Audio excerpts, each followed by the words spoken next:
Well, thank you very much. Like others at yesterday's masterclass, I was impressed by Claudie Haignéré's emphasis on scientific culture, as I would understand it, science in the culture. The arts, classical education in English or French or German literature, can get away with not being useful, but still being respected as a part of our culture. Science has to buy its way into our respect by being useful, and useful, of course, it is, but science is much more than just plain useful. Science is also wonderful, it's beautiful, poetic. Science exploration, space exploration, for example, is sometimes justified because the technology of space has spin-offs, and the most banal of these, the non-stick frying pan, is said to be a spin-off from space technology. Conserving the Amazon rainforest and preserving a rich diversity of species more generally is sometimes justified by the fact that useful medicines can be discovered from the bark of obscure trees in the forest, like aspirin and quinine. But to justify science because of possibly useful spin-offs, like medicines and non-stick frying pans, it's like justifying music because it's good exercise for the violinist's right arm. We appreciate music, even become experts in music, without ever learning to play an instrument. And it's the same with science. We can learn to appreciate science, just as we appreciate a great work of art or music. And that's the main message that I want to convey in this short talk. And I want to make some practical suggestions for aspiring science writers, science communicators.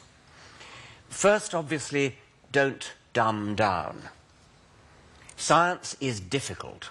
It's very often difficult, but it's worth it. It's worth the effort. It's worth the effort on the part of the communicator and the communicatee. Einstein said that we should make things as simple as possible, but no simpler. Don't sugar the pill to the extent that it no longer does the job of conveying the message, of helping people to understand. To understand the staggering fact that each one of us is the product of the acting out of the laws of physics, plus the remarkable process of evolution by natural selection discovered by Darwin. It's one of the great aesthetic experiences that we can have. It should not be watered down, dumbed down, taken down like a Mozart tune used for an advertising jingle. Second principle, obviously, for any communicator, put yourself in the position of the reader. Obviously, this is what all good writers do, whether you're writing on science or anything else. Try to anticipate the difficulties that the reader might have. Possible misunderstandings. How would somebody misunderstand what I've just said? Read it through as though you are seeing it through the eyes of somebody else and try to guess what they might misunderstand, or possible red herrings that might send them off on the wrong track. I find more or less unconsciously when I'm writing, when I'm revising especially, I revise over and over again what I'm writing, and I find more or less unconsciously that I tend to be looking at my stuff through the eyes of some imaginary reader. And I don't do this deliberately. I don't say, today I'm going to look at it through the eyes of so-and-so.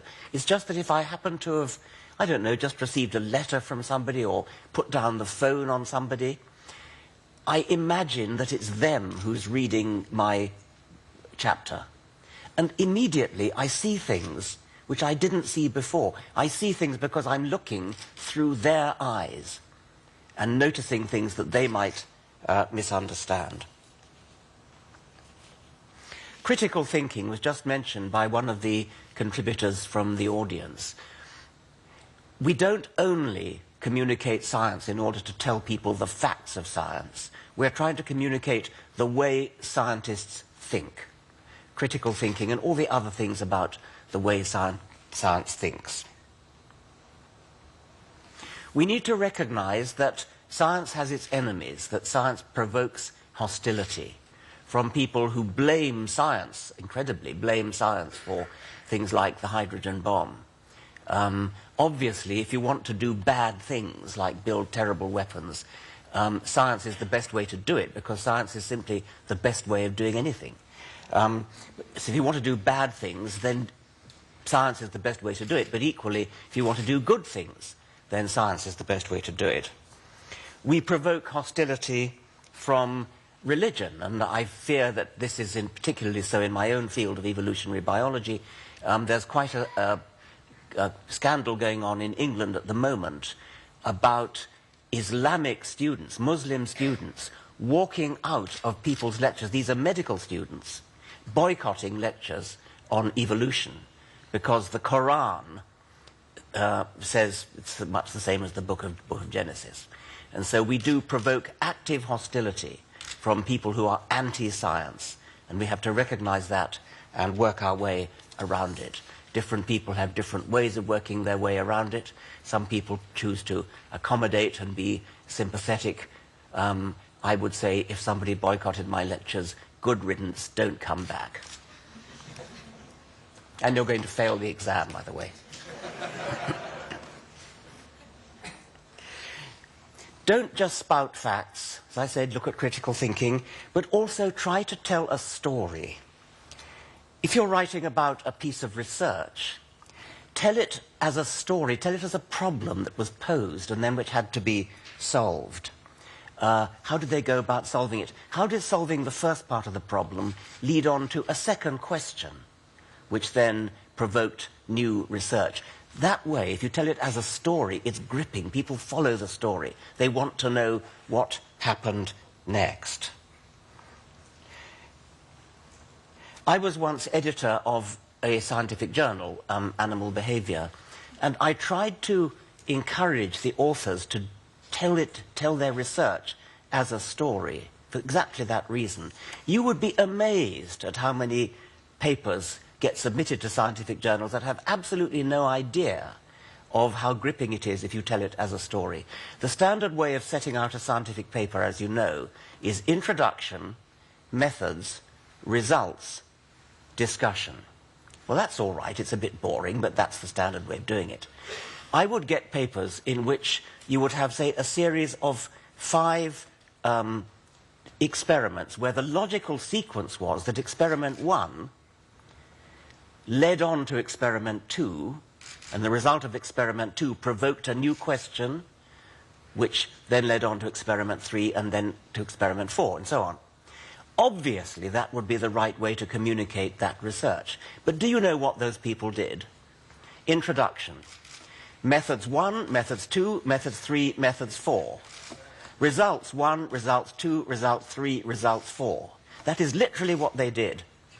Absolutely no idea of how to write it in such a way that it grips the reader. And the point I want to make about this is that the techniques that we use for communicating science to lay people ought to be just the same techniques as we use as scientists to communicate to our professional colleagues. There should not be a rigid separation between how you communicate to your fellow scientists in scientific journals and how you communicate to lay people. If you learn how to communicate to your fellow scientists, if you communicate with them almost as though they were complete laymen, you may surprise yourself by communicating to yourself something about your own work that you didn't previously understand.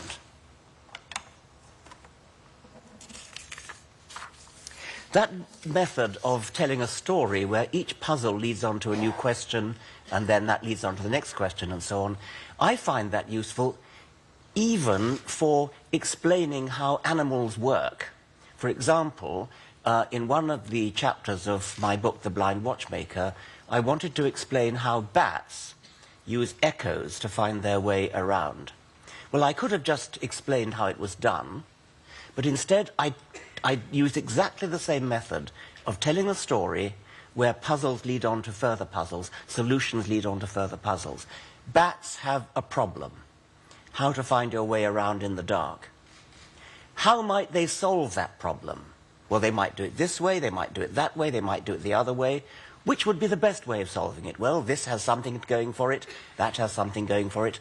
Now, finally, we get to how do bats actually solve the problem? They use echoes. That leads on to another question. It's all very well using echoes, but don't you have a problem that the echoes are terribly faint? Yes, you solve that problem by shouting extremely loud, and that's what bats do. But if you shout extremely loud, then you have the danger of deafening yourself, because your loud shrieks are so loud that they damage your ears. All right, then why not shout a bit quieter? Because then you won't hear the echoes. Can't have it both ways. How might this problem be solved? Think of this way of solving it, think of that way of solving it.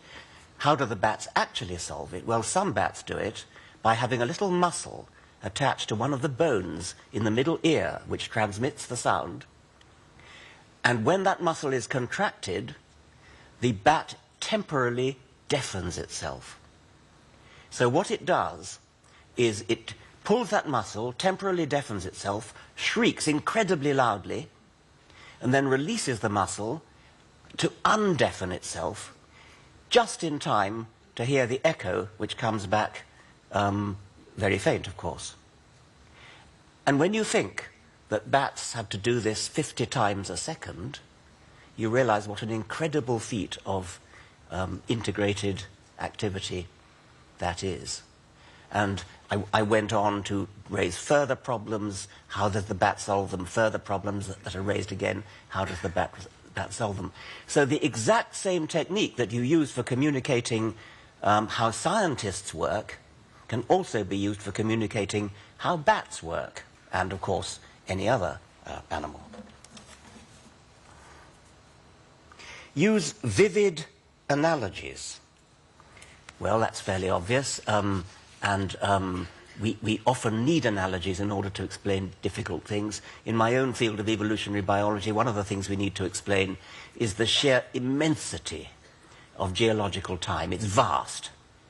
And so various analogies have been proposed, and you've heard people analogizing geological time to the time it takes for a clock to go around. You know, making a 124-hour clock be the whole of geological time. Or the one where you stick your hand out and you say, the middle of my tie is the origin of life, and the tip of my finger is the present. It's all bacteria out to about there. The dinosaurs are about there. Humans come in at the tip of my finger. And the whole of human history, the whole of recorded history, the Egyptians, the pharaohs, the ancient Greeks, the Sumerians, all that falls as the dust from one stroke of the nail file. That brings things into proportion.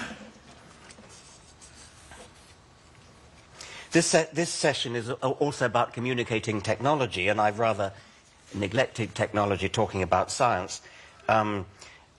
Science is a great aesthetic experience, but even technology is too. I have found myself literally moved to tears when visiting the Mount Wilson Observatory in California and seeing this huge telescope and thinking what that telescope is doing.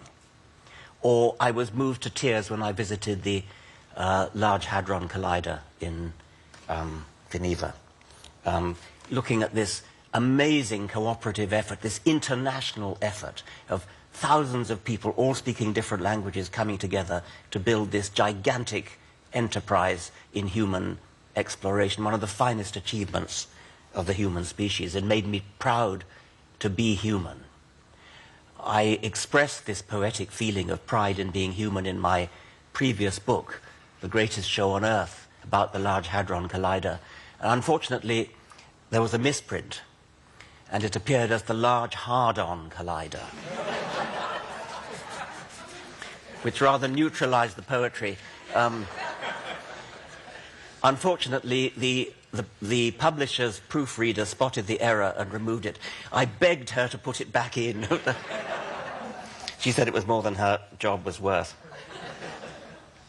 It's often said that the greatest art and music has sacred inspiration, and nobody who's seen the Sistine Chapel or Notre Dame or heard the St. Matthew Passion could easily laugh off that claim. But, of course, artists have to live, and they go where the money is. They go where they get commissions. And in medieval times, for example, the commissions all came from the church. We shall never know what Bach's oratorio for the expanding universe might have sounded like, or Beethoven's Evolution Symphony. The Nobel Prize for Literature is almost invariably given to a novelist, somebody who writes great literature about things that don't exist or events that never happened.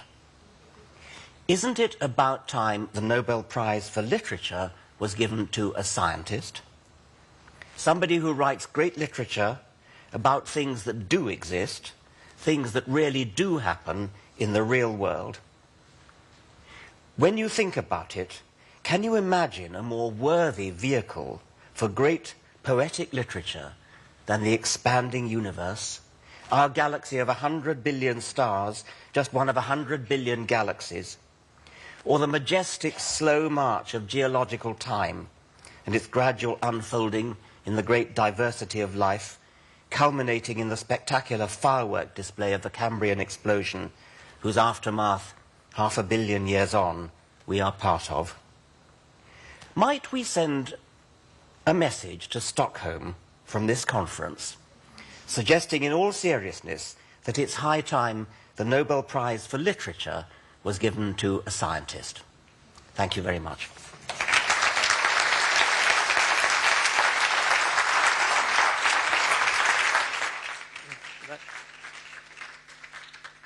Thanks a lot.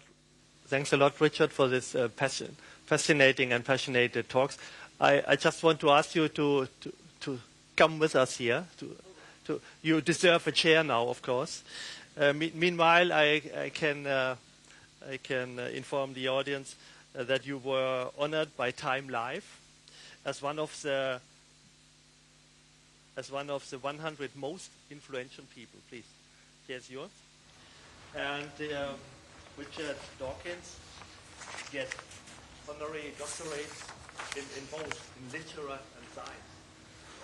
And this is a fascinating point of your personality. His books were translated in more than 45 languages. And now I should mention, and that I was asked in the beginning, that now we have a slide. Our panel is translated in 4 times. I cannot be heard, though I take the microphone. Okay. Everything is happy in the translator cabin, though our panel is translated in 4 languages, French, German, Polish, and English, of course. Not less important is our following panelist, Professor Helga Nowotny. She is president of the European Research Council, a success story of the ongoing 7th Framework Research Program.